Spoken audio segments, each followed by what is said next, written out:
Saatnya kita mau mendengarkan kebenaran firman Tuhan yang pada hari ini diambil dari kitab 2 Timotius pasal yang ketiga, ayatnya yang ke-15 sampai dengan ayatnya yang ke-17. 2 Timotius pasal yang ketiga, ayat 15 sampai dengan ayatnya yang ke-17, bunyinya adalah demikian.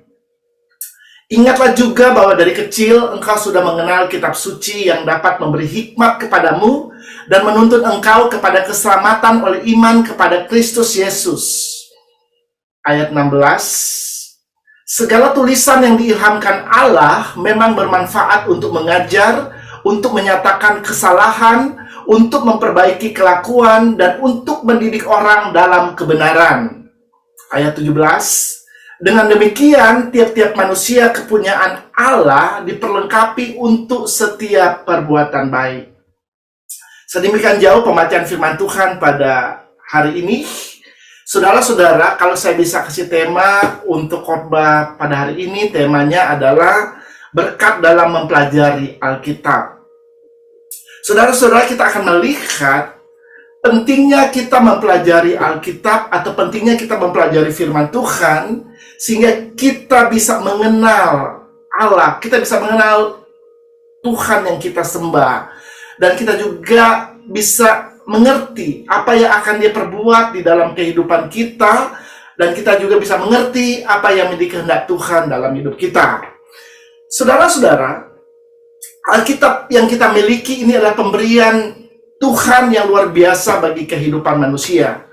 Karena melalui kebenaran yang tersimpan di dalamnya, kita bisa melihat ada banyak manfaat dan berkat yang kita bisa dapatkan ketika kita membaca, mempelajari Alkitab, saudara. Coba kita lihat sekali lagi 2 Timotius 3 ayat 16. Semua tulisan yang diilhamkan Allah. Saudara, di dalam English version, New International Version, dikatakan all scripture is God-breathed, atau semua firman adalah napas Allah. Saudara, kalau dikatakan bahwa Alkitab itu atau semua firman Tuhan itu adalah napas Allah, itu artinya firman Tuhan itu adalah Allah sendiri, saudara. Kalau kita membaca di dalam Yohanes 1 ayat 1, pada mulanya adalah firman, firman itu bersama-sama dengan Allah, dan firman itu adalah Allah. Ya, jadi kalau firman Tuhan berkata, all scripture is God-breathed, semua firman itu adalah napas Allah. Kalau berbicara tentang napas, ini berbicara tentang kehidupan, saudara. Kalau Anda sudah tidak bernapas, itu artinya Anda sudah mati. Kalau kita udah nggak bernapas, artinya kita udah nggak ada di dunia ini, sudah meninggalkan dunia ini, saudara. Itu artinya, di mana ada firman Tuhan, di situ Dia akan membuat segala sesuatu yang mati menjadi hidup kembali. Amin. Ya, saya kasih contoh. Seorang yang sudah tidak mempunyai masa depan, tetapi ketika dia memutuskan untuk percaya kepada janji Tuhan, kepada firman Tuhan, maka Tuhan sanggup memberikan masa depan yang baik kepada dia. Tadinya dia sudah nggak punya pengharapan akan masa depan dia. Masa depannya udah suram. Masa depannya udah kelihatannya mati, saudara. Tetapi ketika dia percaya kepada firman Tuhan, Tuhan sanggup membuat masa depan yang indah, masa depan yang gemilang buat kehidupannya. Haleluya. Dan seorang yang diserang oleh sakit penyakit, dan dokter memvonis bahwa umurnya sudah tidak lama lagi, dia akan mati, saudara. Tetapi ketika firman Tuhan disampaikan dan dia percaya kepada firman Tuhan itu, maka dia bisa mengalami kesembuhan, saudara. Dia yang harusnya mati, tetapi ketika dia disembuhkan, dia bisa memperoleh kehidupan kembali. Ya, demikian juga dengan kehidupan kita. Bapak Ibu Saudara, kita ini seharusnya mati karena dosa dan pelanggaran kita. Ya, kita adalah orang-orang yang patut dimurkai oleh Tuhan karena kejahatan dan pemberontakan kita kepada Allah, saudara. Tetapi, ketika kita memutuskan untuk percaya kepada firman Allah, maka kita boleh diselamatkan, kita boleh memperoleh kehidupan yang kekal. Dosa-dosa kita bisa diampuni, kejahatan dan pemberontakan kita diampuni oleh Tuhan ketika kita memutuskan untuk mempercayai firman Allah, saudara. Ya, Jadi Alkitab ini sangat penting bagi kehidupan manusia, saudara. Saudara, kalau kita melihat Alkitab ini, Alkitab yang kita pegang ini terdiri dari 66 kitab. Ya, 39 Alkitab Perjanjian Lama dan 27 kitab Perjanjian Baru. Ya, pada mulanya Alkitab Perjanjian Lama itu ditulis di dalam bahasa Ibrani dan juga dalam bahasa Aram, saudara. Dan Alkitab Perjanjian Baru ditulis di dalam bahasa Yunani, saudara. Kemudian Alkitab ini diterjemahkan di dalam berbagai bahasa di dunia ini. Yang menjadi pertanyaan mungkin, siapa sih yang menuliskan Alkitab? Saudara, yang menulis Alkitab ini adalah Tuhan sendiri. Dan Tuhan memakai manusia yang diilhamkan oleh Roh Kudus dan diinspirasi oleh Roh Kudus untuk menulis Alkitab ini. Sehingga Alkitab ini bisa ditulis tanpa kesalahan, saudara. Karena ditulis berdasarkan pengilhaman dari Roh Kudus, dipimpin oleh Roh Kudus, saudara. Ada sekitar 45 orang yang menulis Alkitab. Mereka semua diinspirasi dan diilhami oleh Roh Kudus. Dan ke-45 orang ini mereka mempunyai latar belakang yang berbeda, saudara. Ada yang nabi, ada yang raja, ada yang tabib. Ya, macam-macam latar belakang mereka, saudara. Dan sebagainya, ya. Ada berbagai macam profesi yang mereka punya, saudara. Tetapi mereka semua ini dipakai, diilhami oleh Roh Kudus untuk menulis kebenaran dari Alkitab, saudara. Dan lama penulisan Alkitab ini sekitar kurun waktu 1500 tahun. Ya, semua orang yang dipakai untuk menulis Alkitab ini diinspirasi oleh Roh Kudus.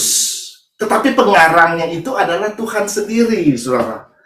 Ya, oleh karena itu sangat penting pada waktu Anda membaca Alkitab, pada waktu Anda merenungkan Alkitab, Anda membutuhkan pimpinan dan tuntunan daripada Roh Kudus.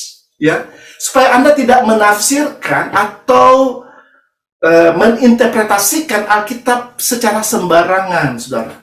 Anda tidak menafsirkan Alkitab dengan pikiranmu sendiri atau dengan kehendakmu sendiri, saudara. Karena pada waktu Anda melakukan hal ini, Anda bisa melakukan kesalahan. Ya, 2 Petrus 1 ayat 20 sampai 21, coba kita lihat ayat ini. Yang terutama harus kamu ketahui bahwa nubuat-nubuat dalam Alkitab, ini berbicara firman Tuhan dalam Alkitab, tidak boleh ditafsirkan menurut kehendak sendiri. Sebab tidak pernah nubuat dihasilkan oleh kehendak manusia, tetapi oleh dorongan Roh Kudus, orang-orang berbicara atas nama Allah. Jadi jelas sekali di dalam ayat firman Tuhan ini dijelaskan bahwa kita tidak boleh menginterpretasikan atau menafsirkan firman Allah itu menurut kehendak kita sendiri, menurut maunya kita, saudara, menurut pikiran kita, saudara. Ya, karena kita bisa membuat kesalahan, tapi kita harus minta pimpinan dan pertolongan Roh Kudus sehingga Dia membukakan pikiran kita, ya, sehingga kita bisa mengerti setiap firman yang kita baca dan bisa memahaminya secara tepat dan benar. Jadi saudara, Alkitab ini adalah kebenaran yang absolut, kebenaran yang mutlak, ya, kebenaran yang hakiki, yang harus kita pegang, yang harus kita percaya bahwa Alkitab ini adalah 100% firman Allah. Ya, Billy Graham, siapa yang tahu Billy Graham? Ya, mungkin ada yang tahu, ada juga yang tidak tahu, saudara. Ya, Billy Graham ini dia disebut penginjil 1 miliar umat. Ya, kenapa dia disebut demikian? Karena Tuhan memakai kehidupan Billy Graham, memakai pelayanannya, sehingga melalui kehidupannya ada begitu banyak jiwa dimenangkan bagi Kristus. Ya, dia dipakai oleh Tuhan, dia pergi ke seluruh dunia untuk memberitakan Injil, saudara. Dan orang ini beberapa tahun yang lalu dia sudah meninggal dalam usia 99 tahun, saudara. Ya, tetapi dia sudah mengakhiri pertandingan iman dengan benar, saudara. Ya, nah, saudara, Billy Graham pada waktu dia muda, ya, dia taruh Alkitab itu di hadapan dia dan dia berkata kepada Tuhan bahwa dia memutuskan untuk percaya bahwa Alkitab itu dari Kejadian sampai Wahyu benar-benar adalah firman Allah. Jadi dia tidak pernah meragukan kebenaran dari Alkitab. Haleluya. Demikian juga dengan kehidupan kita, saudara. Anda harus memutuskan bahwa Alkitab yang Anda miliki itu adalah kebenaran yang mutlak, kebenaran yang absolut, saudara. Ya, tanpa ada keraguan sedikit pun terhadap Alkitab yang kita pegang itu, saudara. Nah, dalam kesempatan ini, saya akan membagikan ada beberapa manfaat dan berkat pada waktu kita mempelajari Alkitab. Ya, seperti yang ditulis di dalam 2 Timotius 3 ayat 15 sampai 17 tadi. Yang pertama, Alkitab atau firman Tuhan itu bermanfaat untuk memberikan hikmat kepada orang percaya. Kita baca di dalam 2 Timotius 3 ayat 15. Ingatlah juga bahwa dari kecil engkau sudah mengenal kitab suci yang dapat memberi hikmat. Saudara, yang pertama, kitab suci atau Alkitab ini atau firman Tuhan itu bisa memberikan hikmat kepada kita. Ya, ini adalah surat Rasul Paulus kepada anak rohaninya Timotius, saudara, di mana Rasul Paulus mengingatkan kepada dia bahwa dia sejak kecil sudah mengenal kitab suci yang bisa memberikan hikmat kepada dia. Hikmat ini merupakan satu hal yang sangat penting yang harus dimiliki oleh setiap orang percaya, saudara. Apalagi kita sedang hidup di dunia yang penuh dengan tantangan, saudara. Dan untuk bisa keluar dari tantangan, dari situasi yang kita mungkin bisa alami setiap hari, kita membutuhkan hikmat daripada Tuhan.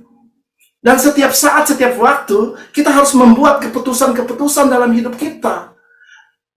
Dan tentunya kita harus bisa membuat keputusan yang benar, saudara.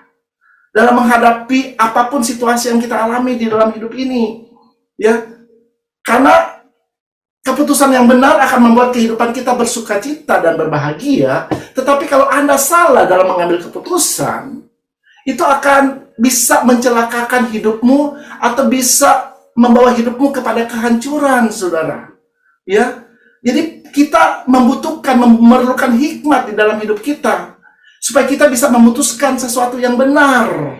Ya, yang akan membuat kita bersukacita dan berbahagia. Ya, nah, firman Tuhan ini bisa menuntun kita kepada hikmat. Ya, bisa memberikan hikmat kepada kita. Ya, makanya kita perlu membuat waktu untuk merenungkan firman Tuhan. Ya, saudara, ada satu kitab di dalam Alkitab yang banyak berbicara tentang hikmat, yaitu kitab Amsal, saudara.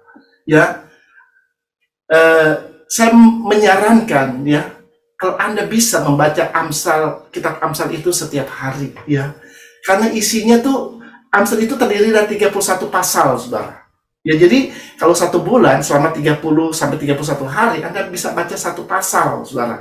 Misalnya tanggal 1 Anda baca pasal 1, tanggal 2 baca pasal 2 dan seterusnya, saudara. Karena itu berisikan hikmat-hikmat untuk kehidupan kita sehari-hari, saudara.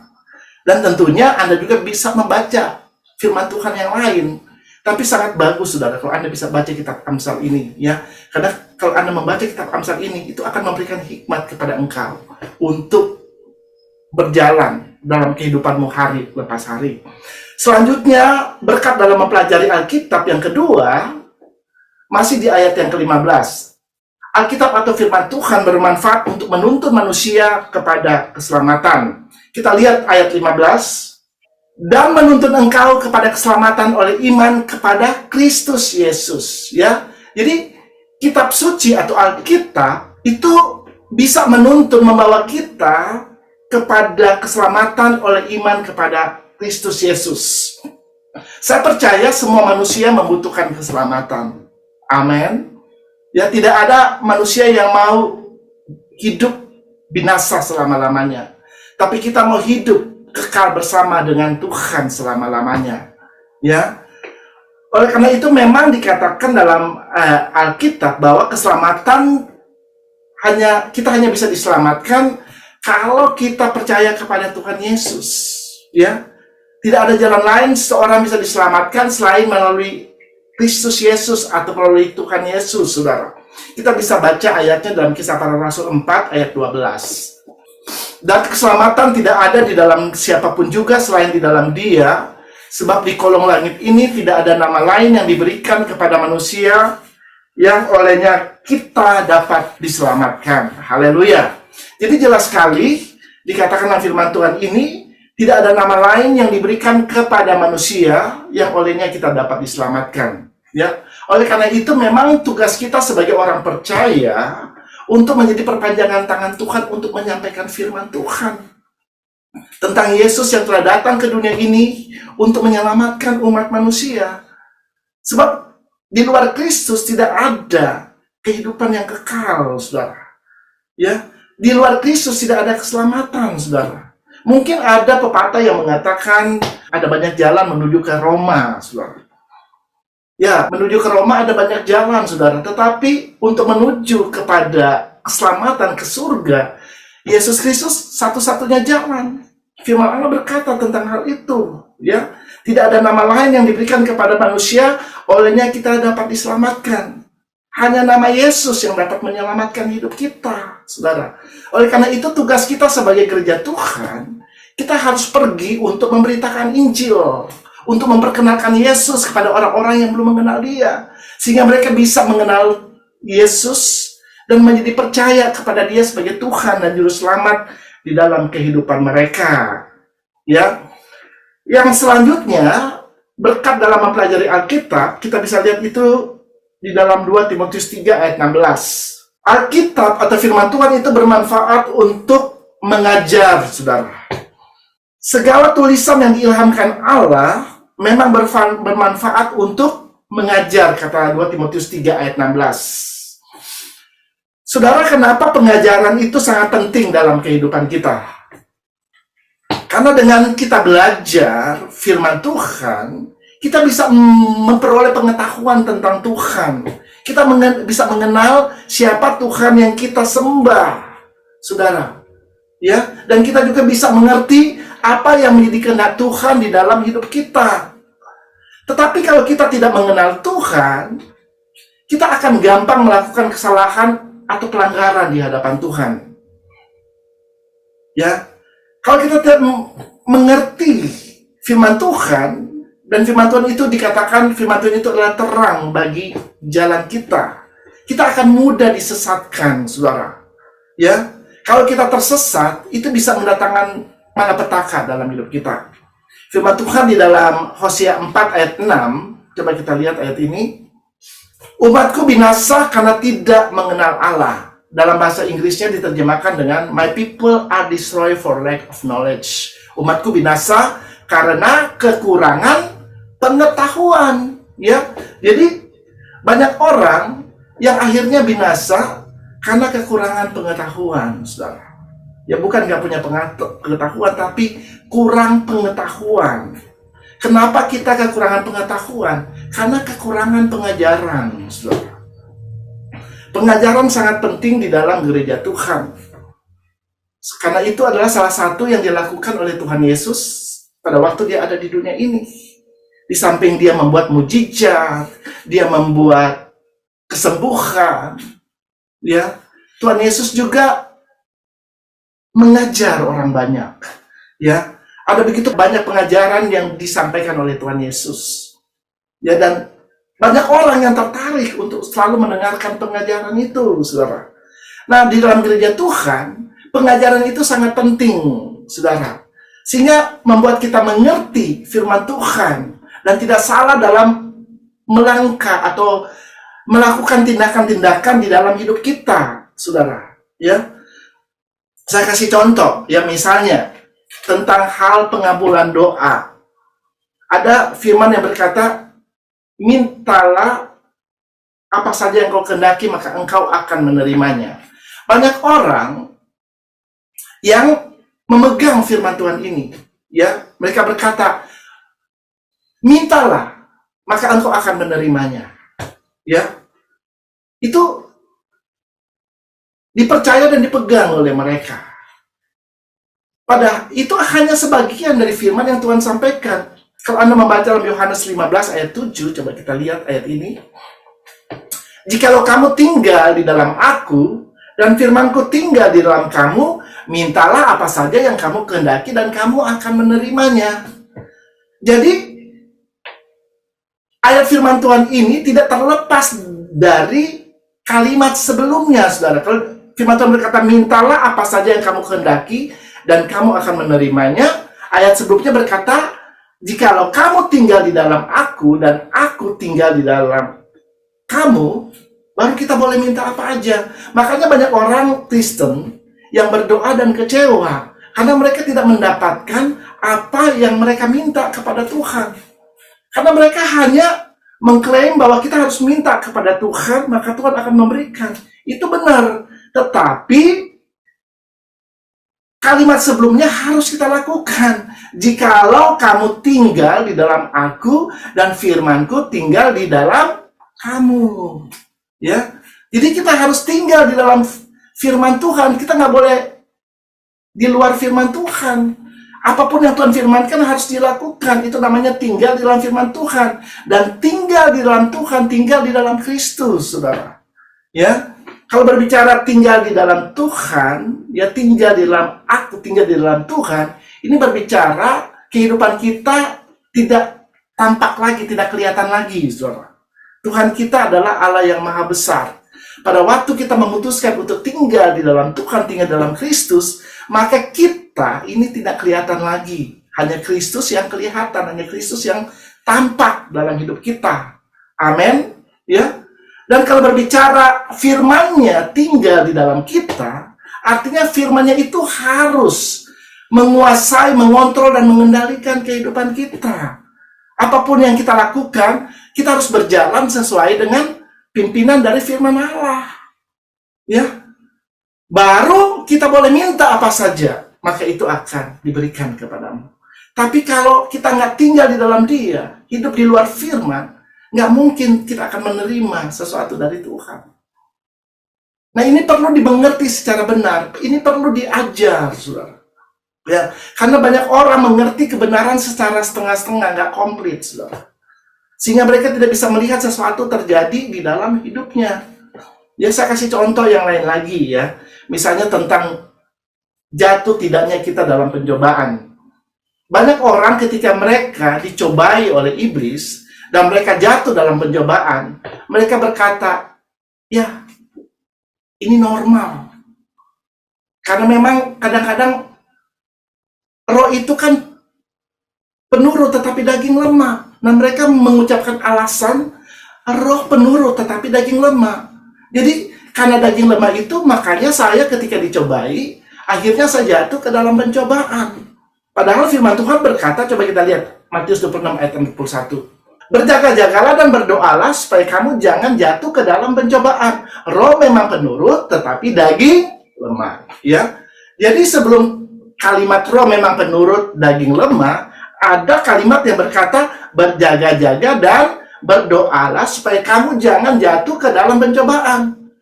Kehendak Tuhan supaya kita tidak jatuh dalam pencobaan, saudara. Ya, jadi kalau kita jatuh dalam pencobaan, jangan excuse, jangan memberikan alasan. Itu artinya kita nggak berjaga-jaga dan berdoa. Penting kita berdoa dan berjaga-jaga. Ya berdoa. Ya berdoa artinya kita memiliki hubungan dengan Tuhan. Selalu berkomunikasi dengan Tuhan. Kita berjaga-jaga, kita menjaga kehidupan kita. Supaya kita boleh berjalan sesuai dengan firman Allah. Ya. Jadi kalau ada hidup berjaga-jaga dan berdoa, saya percaya bahwa kita tidak akan jatuh ke dalam pencobaan. Ya, karena kita udah berjaga-jaga dan berdoa, kita mempunyai hubungan dengan Tuhan.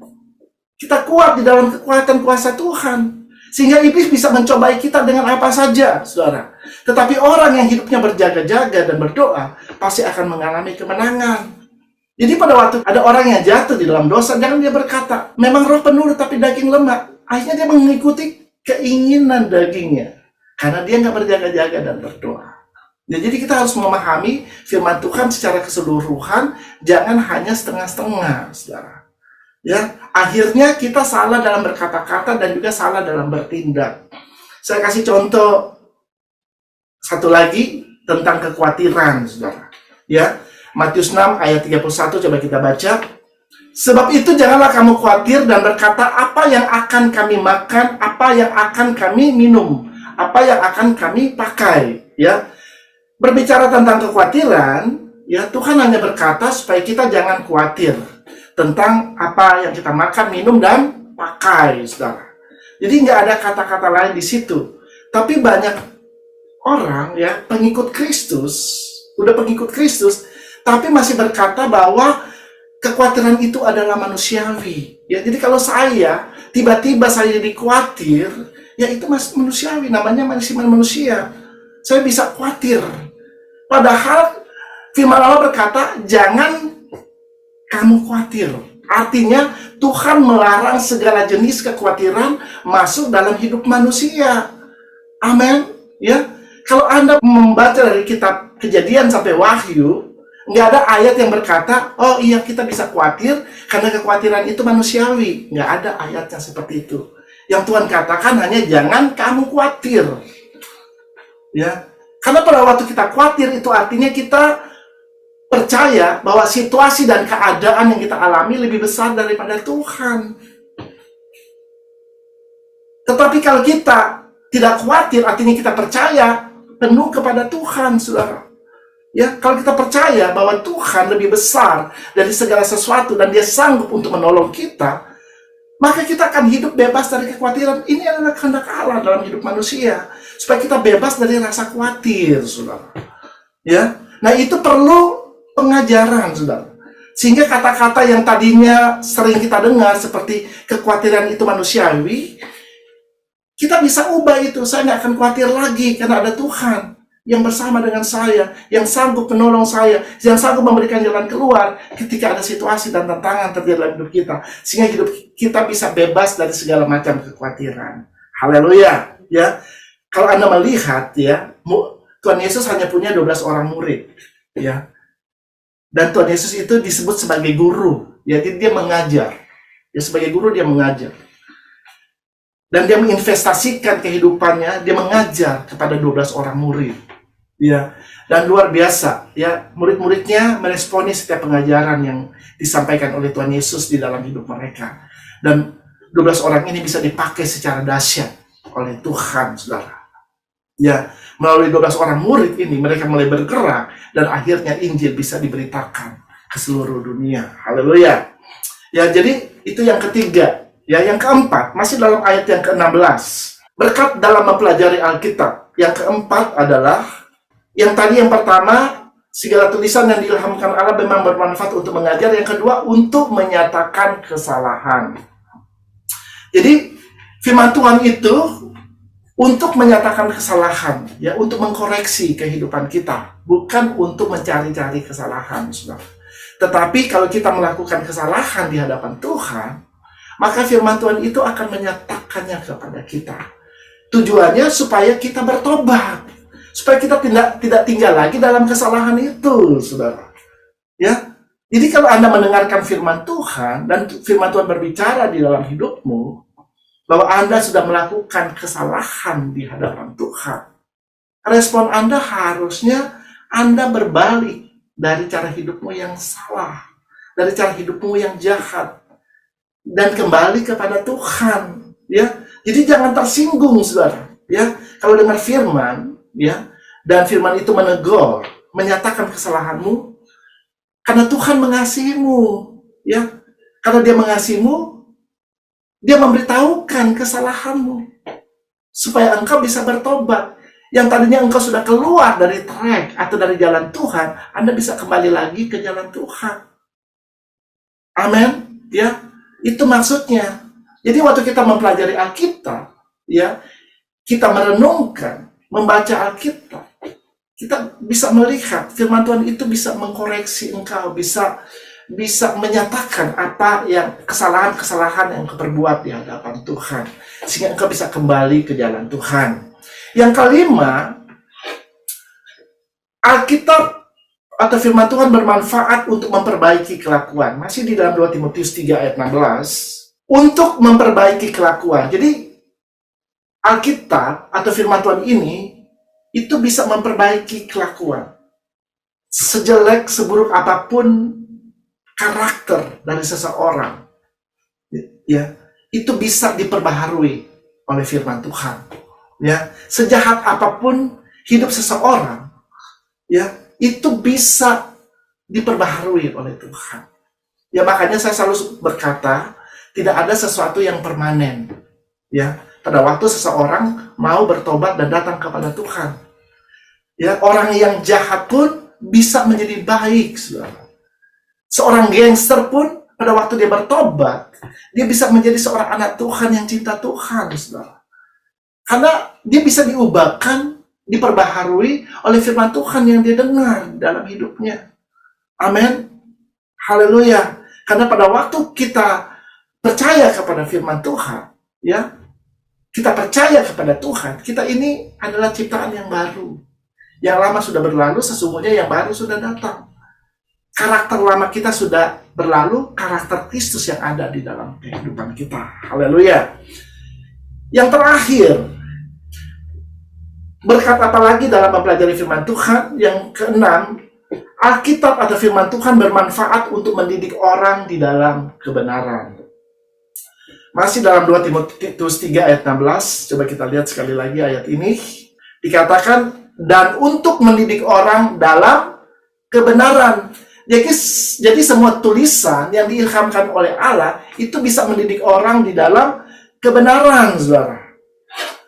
Firman Tuhan itu adalah kebenaran yang mutlak, kebenaran yang absolut. Ya, orang yang percaya kepada firman Tuhan, itu akan dididik, sehingga bisa hidup benar di hadapan Tuhan. Tadi saya katakan seorang yang jahat, ya, bisa dibenarkan oleh Tuhan. Orang yang hidupnya penuh dengan kejahatan bisa menjadi orang yang baik, saudara. Ketika firman Tuhan bekerja di dalam hidupnya, ya. Jadi kehidupan kita yang lama, yang penuh dengan dosa, ketika kita memutuskan untuk percaya kepada firman Tuhan, kita akan bisa diperbaharui oleh Tuhan menjadi manusia yang baru, ya. Itu yang namanya bertobat, ya, metanoia. Ya, kita meninggalkan cara kehidupan kita yang lama dan masuk kepada kehidupan yang baru di dalam Kristus, saudara. Ya, yang tadinya kita senang melakukan kejahatan, tetapi pada waktu kita percaya kepada Yesus, kita meninggalkan cara-cara hidup kita yang lama dan kita mulai hidup dalam kehidupan yang baru di dalam Kristus. Ya, buah Roh Kudus itu akan termanifestasi di dalam hidup kita, saudara. Kita akan berjalan di dalam jalan-jalan Tuhan, dan jalan Tuhan itu adalah jalan kebenaran, saudara. Dan jadi kita lihat di sini ada 6 hal yang disampaikan oleh 2 Timotius 3 ayat 15 dan 16 ini, ya. Bagaimana firman Tuhan bisa bekerja, manfaat atau berkat yang kita bisa dapatkan pada waktu kita mempelajari firman Tuhan. Haleluya. Saudara-saudara, tujuan dari semua berkat atau manfaat ketika kita mempelajari firman Tuhan, ya, adalah supaya kita diperlengkapi untuk melakukan perbuatan yang baik. Kita bisa baca dalam ayat yang ke-17. Coba kita lihat ayat yang ke-17. Dengan demikian tiap-tiap manusia kepunyaan Allah diperlengkapi untuk setiap perbuatan baik. Saudara, kita lihat, ya, bahwa berkat dan manfaat pada waktu kita mempelajari Alkitab, ya, yang pertama tadi kita memperoleh hikmat, yang kedua kita diberikan keselamatan, yang ketiga kita diajar oleh Tuhan, dan yang keempat kesalahan kita diampuni, yang kelima kehidupan kita diperbaharui, ya, karakter kita diperbaiki, diperbaharui oleh Tuhan, dan yang keenam kita dididik di dalam kebenaran. Semua ini adalah untuk memperlengkapi kehidupan kita supaya kita bisa melakukan perbuatan baik yang Tuhan sudah sediakan buat hidup kita untuk dilakukan, saudara. Ya, karena kita ini dibuat oleh Allah untuk melakukan perbuatan-perbuatan yang baik, ya, bukan hidup di dalam melakukan kejahatan, saudara, tapi kita melakukan perbuatan-perbuatan yang baik. Tuhan memakai kehidupan kita untuk menjadi saluran kebaikan Tuhan. Karena dia sudah begitu baik buat hidup kita, tentunya kita juga mau dipakai oleh Tuhan untuk menjadi perpanjangan tangan Tuhan, untuk menyalurkan kebaikan Tuhan kepada orang-orang yang membutuhkan. Amin. Ya, sehingga orang-orang bisa melihat kehidupan Kristus di dalam hidup kita. Ya, misalnya, ya, kita bisa memberitakan Injil, ya, sehingga orang-orang yang belum mengenal Tuhan bisa menjadi percaya dan datang kepada Tuhan. Dan kalau kita melihat ada orang-orang yang sakit, Anda juga bisa berdoa kepada mereka, ya, sehingga mereka bisa melihat kesembuhan yang daripada Tuhan. Orang-orang yang tertawan atau terikat oleh roh-roh jahat, Anda juga bisa melayani mereka, sehingga mereka bisa dilepaskan dari ikatan-ikatan yang mengikat kehidupan mereka, saudara. Jadi ini adalah tujuan daripada Tuhan untuk memperlengkapi umatnya, supaya kita dipersiapkan untuk melakukan perbuatan baik. Itu artinya kita diberkati supaya boleh menjadi berkat. Dan kita diperlengkapi supaya kita bisa menjadi saksi Tuhan, menjadi perpanjangan tangan Tuhan selama kita ada di dunia ini. Ya, saya tidak akan memperpanjang khotbah pada hari ini. Ini adalah 6 hal yang saya bisa sampaikan pada hari ini tentang berkat dalam mempelajari Alkitab, saudara. Mungkin dalam kesempatan yang lain, saya akan membawakan manfaat dari mempelajari Alkitab. Ya, sebenarnya ada banyak manfaat, ada banyak berkat yang akan kita dapatkan pada waktu kita mempelajari Alkitab.